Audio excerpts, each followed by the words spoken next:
ধেয়ে আসছে রেমাল, দীঘার শঙ্করপুর, মন্দারমণি সহ একাধিক পর্যটন কেন্দ্রগুলিতে পর্যটকদের সংখ্যা যথেষ্ট কম।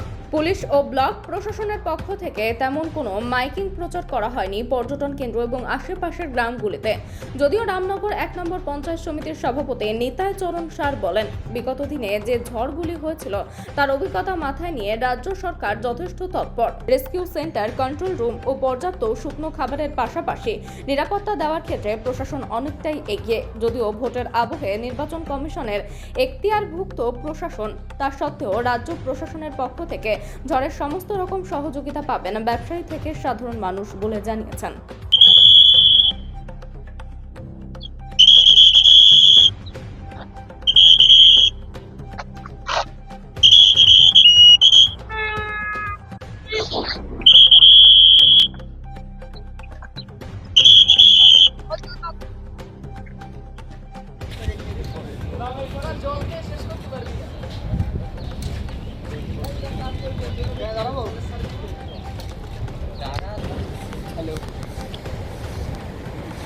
নেট ভিডিও কলে দেখাই দে।